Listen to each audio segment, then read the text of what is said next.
भारत और यूएस में trade deal हुई और ये ट्रेड डील ये दर्शाता है कि भारत के प्रधानमंत्री नरेंद्र मोदी कॉम्प्रोमाइज हो चुके हैं। आप भी सोचते होंगे कि मैं ऐसा इस तरीके की बातें क्यों कह रहा हूं। आज पूरे इस प्रकरण की डिटेल में चर्चा करेंगे और मैं आपसे पूछना चाहूंगा कि आप तय करें कि क्या ये देश के प्रधानमंत्री ने पूरा भारत का व्यापार अमेरिका के हाथों में सौंपा है या नहीं। साथियों, सबसे पहले तो चर्चा करूंगा भारत के प्रधानमंत्री की पहले ट्वीट की, जिन्होंने सबसे पहले इस बात की जानकारी दी कि भारत और यूएस में जो पिछले 1 वर्षों से लंबित ट्रेड डील हो चुकी है और जिसमें उन्होंने बताया कि भारत में जो टैरिफ अब अमेरिका लगाएगा वो 18% के दर से लगाएगा। इससे पहले में 50% भी था और बाद में घटा के उसने 25% भी किया। मगर देश के प्रधानमंत्री नरेंद्र मोदी ने आधी अधूरी जानकारी इस देश को दी, जब ठीक इसी के विपरीत यूएस के प्रेसिडेंट डोनाल्ड ट्रंप का डिटेल में जब ट्वीट आता है, उसमें जो लाइनें लिखी हुई हैं साथियों, हैरान कर देने वाली लाइनें। जब डोनाल्ड ट्रंप बताते हैं कि अब भारत को अमेरिका में अपने सामान को बेचने के लिए 18% टैक्स देना पड़ेगा, जिसके बदले भारत ने इस बात की सहमति करी है कि अगर कोई अमेरिका अपना सामान भारत में देगा तो उस पर कोई भी टैक्स, जिसको टैरिफ नाम दिया गया है, वो लागू नहीं होगा। ये पहली शर्त है। और जब उस ट्वीट को हम आगे पढ़ते हैं तो निकल के आता है कि और तो और भारत ने यह भी सहमति जताई है कि अब वो रूस के साथ तेल नहीं खरीदेगा। मतलब दोस्तों, रूस के साथ तेल ना खरीद के अब भारत वेनेजुला से तेल खरीदेगा। इस पूरे प्रकरण में लगभग $10 प्रति बैरल भारत को एक्स्ट्रा कॉस्ट का बर्डन बियर करना पड़ेगा और इस पूरे प्रकरण में लगभग 40,000 करोड़ रुपए का चूना भारत को लगने जा रहा है। यह किस प्रकार की डील हो सकती है, मैं आगे आता हूं। फिर अमेरिका के राष्ट्रपति इस बात को और आगे बढ़ाते हैं और वो कहते हैं कि भारत ने यह भी सहमति जताई है कि वो प्रति वर्ष $500 बिलियन का व्यापार सिर्फ अमेरिका के साथ करेगा।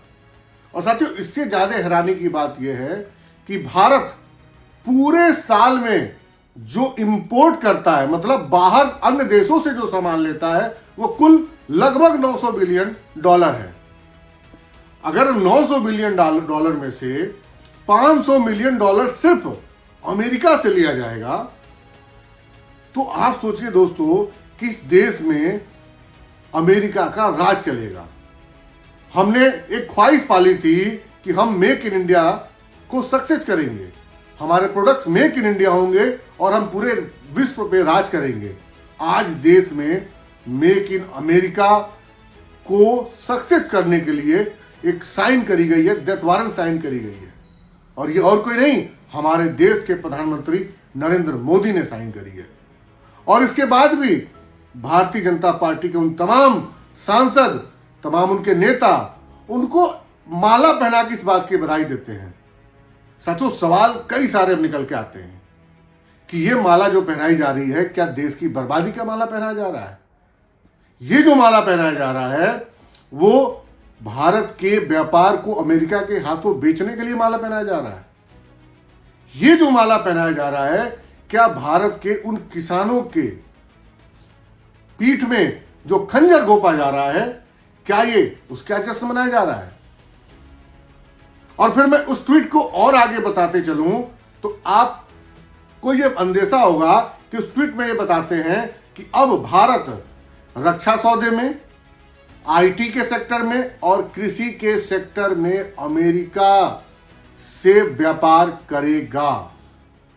मतलब कहां देश के प्रधानमंत्री नरेंद्र मोदी ने पूरे देश से यह वादा किया था कि किसानों की आय दोगुनी करेंगे, मगर आज उन किसान भाइयों के सीने में खंजर घोंपा है। आप समझिए कितना बड़ा कॉम्प्रोमाइज आज देश के प्रधानमंत्री नरेंद्र मोदी अमेरिका के साथ कर रहे हैं।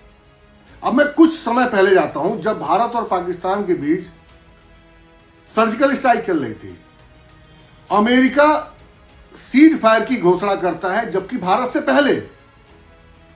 साथियों, ये जो कॉम्प्रोमाइज आज आपको दिख रही है, ठीक उस समय पहले जब बहुत सवाल उठे कि अचानक से सीज फायर की घोषणा अमेरिका कौन होता करने वाला। इस पूरे प्रकरण में यह निकल के आता है कि कहीं भारत के प्रधानमंत्री जो ईस्टर्न फाइल है, जिसकी चर्चा इस समय बहुत बड़े स्तर पे चल रही है, उसमें भारत के प्रधानमंत्री का कोई राज छिपा है और वो राज अमेरिका के हाथों लग गया है। और देश के प्रधानमंत्री नरेंद्र मोदी को इस बात का डर है कि अगर वो कहीं बाहर आ गया तो उससे उनकी छवि और उनके बारे में देश को, विश्व को जानकारी मिल जाएगी। अगर इस दबाव में अमेरिका की हर वो बात मानने को तैयार है, तो साथियों, आज देश की प्रभुता पे सवाल है। जो कॉन्फिडेंशियलिटी होती है, देश की नीतियां अगर अमेरिका बनाएगा तो कैसे देश चलेगा। हम और आप इस भारत के, इस विश्व के सबसे बड़े लोकतांत्रिक देश को वोट करते हैं, चुनते हैं, प्रतिनिधि देते हैं। और आज अगर कोई व्यक्ति किसी के दबाव में फैसले लेगा तो वो जनता का हित कैसे हो सकता है। ऐसे बहुत से सवाल निकल के आते हैं कि जहां भारत इतने दबाव में अगर कोई ट्रेड पॉलिसी तैयार कर रहा है तो उसका जश्न कैसे मनाया जा सकता है। ये एक डेथ वारंट है और इतिहास के लिए ये एक काला दिन है। और देश के प्रधानमंत्री को पूरी डिटेल इस पे चर्चा करनी चाहिए, देश की जनता को बताना चाहिए। और अगर वो कॉम्प्रोमाइज है तो तत्काल प्रभाव से उन्हें अपने पद से इस्तीफा दे देना चाहिए। बाकी फैसला मैं आप पर छोड़ता हूं। धन्यवाद।